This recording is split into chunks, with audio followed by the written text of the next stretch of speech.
Hi, good day. Hope you're having a wonderful day. If you are receiving this video in your email, it is because you got the body goals bundle, and I must commend you for taking such a great step to starting your fitness journey. And I am so glad and honored to be on this journey with you. As you already know, my name is Ifyokabasi Naomi, and this is one of the first videos that I'll be sending to you to help you stay consistent in your fitness journey, and to also answer some of the questions I feel you guys might have, to guide you better, to provide you with the knowledge that you need to help you understand some of the terms and some of the information I have provided in the book. And today in this video I am going to be talking about intermittent fasting. Yes, intermittent fasting is one of those methods for weight loss and weight management that a lot of people are quite skeptical about trying, because like a lot of other things, that when it comes to nutrition, many people feel it is not a sustainable way to handle weight loss or weight management in general. But I just want to say that unlike dieting, where you have to try something and then stop it when you've achieved a goal, I think intermittent fasting is one method that you can use throughout to also help you maintain your weight even when you have gotten to that point. And its benefits are massive, they are immense. According to science, based on the facts that we have, we are sure of its benefits for your overall health. So I'm going to talk about intermittent fasting right away. Intermittent fasting is a kind of fast where you abstain from food for a certain period of time. It could be hours, it could be up to days. Yes, so it's sort of a time restricted fast, or an extended fast. Those are the two sub methods, let's put it that way. Those are the two sub methods: a time restricted fast or an extended fast. Now that we have categorized intermittent fast into two sub methods, I will then take the time restricted fast. Now, I use the time restricted fast throughout my weight loss journey, and I still use it up to this very day. I actually use the 16-8 intermittent fast, where I fast for a period of 16 hours and then I eat what I need to eat within an 8 hours window period. So that is what a 16-8 hour fast is about, intermittent fast is about. And there are also other time restricted fasting aside from this one, which is the most common, which is the most preached about, which is what most people do. We have the 12-12 intermittent fast, where you fast for 16 hours and you eat within where you fast for 12 hours rather, and you eat within a 12 hours period. So if, for example, you ate last night by 6 p.m. and you start your day by 6 a.m., it means you have completed a 12 hours fast and you can eat for the next 12 hours.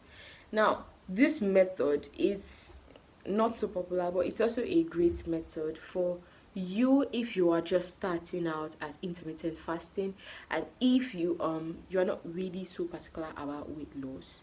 It's also a good method.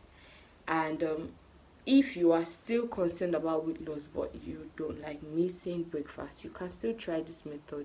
All you just need to know, or in fact, regardless of if you are doing weight loss or just maintaining your weight, what you need to know is that whatever you have must be a good meal. It must be a meal that is going to help you with what you need. It is providing you with energy and the right nutrients. Now, I would always recommend that for breakfast you eat a low carb meal. Say oats, a slice or two slices of bread, preferably whole wheat bread, or a glass of juice with eggs, like maybe one or two boiled eggs or poached eggs. This is because, of course, if you eat heavy, you will feel drowsy and you need energy. You do not need to feel drowsy throughout the day. So a low carbs diet that is high in fiber, is good. It's good for your gut health. I mean, since you are just eating for the first time in the day, it will help your gut function better, and it won't put you through undue stress with metabolism and digestion. So it is actually a good type of intermittent fast, the 12-12 intermittent fast.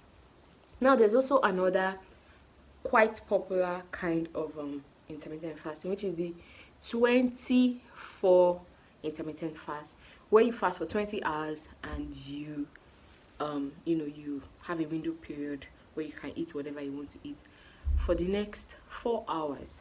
Now you can also try this method. All of these methods, there's really nothing there's really no benefit, no special benefit to it, except for the fact that they help you, with calories restriction, yes, throughout your day. If you're trying to achieve 1,200 calories in a day and you are doing it with intermittent fast, there's a likelihood that you'd achieve it, especially if you are combining it with something like portion control or calories counting. Because when you really think about it, if you just let yourself go, you're not watching when you are eating and how you are eating, you probably end up eating every 2-3 hours in a day. Yes. After the next 3 hours, you're eating, and with that, you are still snacking. So now imagine you wake up in the morning, you are having breakfast in the morning, you then have a midday snack, lunch, an evening snack, then dinner, and then something, to just help you go to bed with. Yeah. By then you really think about it, you've eaten 3 to 4 times in a day, and we are not really counting the calorie content because we're not thinking about that. By the time you're done, you probably eaten up to 3,000 calories in a day, and that is not any way to get about losing weight. So it helps with calorie restriction. Intermittent fasting is a very proven method when it comes to calorie restriction and will help you in your weight loss journey. So I would always strongly recommend that you combine it with any of the other methods that I have provided in my book, either with calorie counting or with portion control. Yes, there are also other types of fasting under the extended fast category where you fast for days. Yes, you can have a 24 hours extended fast where you don't eat anything. Of course, you can drink water. Like I said in my book, you can drink water, you can drink tea or coffee without anything added, no added sugar, no cream, no milk, because coffee and tea is basically 0 calories.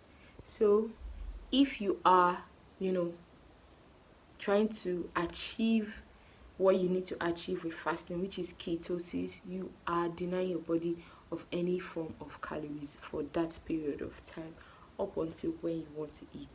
So that's the idea of fasting, to push your body to that state where your body has to source for other forms of energy, preferably the fat that you're trying to burn or the fats that you're trying to get rid of, and converting into energy in the form of ketone bodies.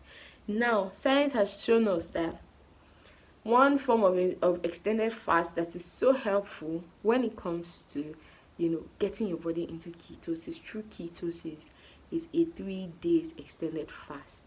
Yes, of course, like I said, you can stay hydrated, you can drink water, you can drink tea, you can drink coffee. But if you really want to enjoy ketosis, a state of ketosis for your body, you should do a 3 days extended fast. And I would recommend this for people who are pre-diabetic, having insulin resistance, have a wider waistline than normal.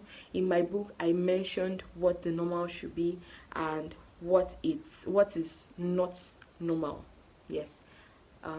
If you have a waistline greater than 40 inches for men or greater than 35 inches for women, then you are at risk for a lot of cardiovascular diseases, diabetes mellitus, and other diseases that I would not mention here. Go and read it in the book. So of course, if you are battling with that, you are at risk for diabetes mellitus, and diabetes mellitus starts from insulin insensitivity And in my book, I did not fail to mention that studies have shown that fasting actually improves insulin sensitivity in those who are diabetic. So if you are that person, think about fasting. Think about fasting. So yes, you can do a 24 hours extended fast, or you can do a 3 days extended fast. There is the 5-2 fast, where you can eat for 5 days in a week and do a 2 days fast. That will get you to ketosis. Like I said, ketosis, you can achieve it in 2 to 3 days. So now I'm going to answer some of the questions that I feel would bother you if you want to start fasting, your intermittent fast. And one of the questions I feel would bother you is the issue of lightheadedness or feeling hypoglycemic. Now, I would recommend that if you want to try fasting as a method, you start slow. Yes, everything actually is you starting slow. If you want to start your fitness journey, you start small, and then from there you build strength, you build stamina, you build endurance. Same thing with your nutrition. If you want to start getting your nutrition fixed, it's the little things that matter. You take out this, you take out that, you add this, you add that, and then it gets better. So if you want to start intermittent fasting, I recommend you start with 12-12. The 12-12 intermittent fast, where you fast for 12 hours and you eat within the window period of 12 hours. And then from there you can build up to 16-8, then from 16-8, 24, and then from there you can extend it to a 12 hours water fast. Then from there you can do a 2 days fast or a 3-day fast. And now the thing is that, of course, you will always feel lightheaded, even if you are a chronic faster. Yes, even if you fast a lot, you will definitely feel lightheaded at some point. Now the thing is that the body is always looking for glucose to use as energy, and glucose is the immediate form of energy that the body is provided with, and you get it from food, you get it from carbs. But the body stores up energy for itself when you do not have glucose. It stores up energy in form of fat.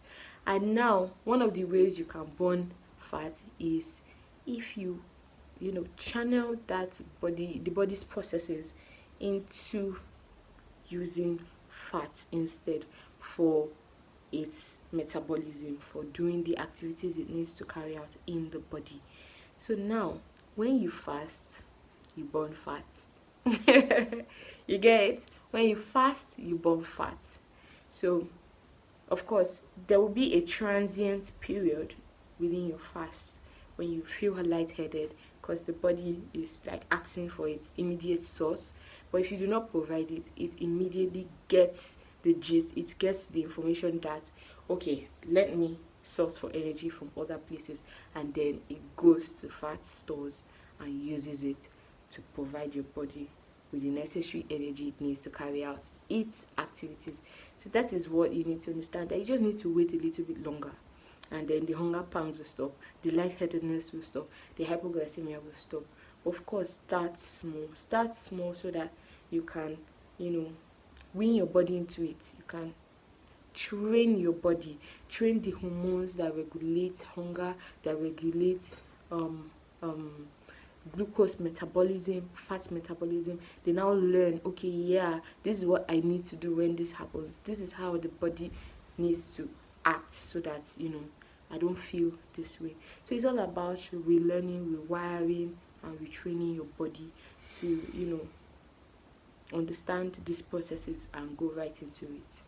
And then one of the other common issues that people have is with fasting is if they have any medical conditions that may prevent them from fasting. And I would always say, go to your doctor, ask your doctor, and he will be able to guide you on a fasting method and what else to do to make sure that you are not that you can fast efficiently to the optimum. And if it's not an option for you due to your condition, there are other ways you can restrict calories. There are other ways to boost or make nutrition something that you can work on to help you with your fitness goals.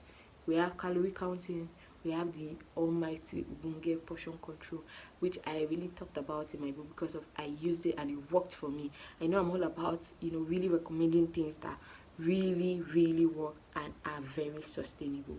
So I talked about portion control. It's something you can do easily. You don't need to have a food journal, your fitness pal, you don't have to have data all the time to count calories. You have it in your like you just know that okay, this is what I need to eat, this is what my body needs, and I'm taking it and it's going to work for me.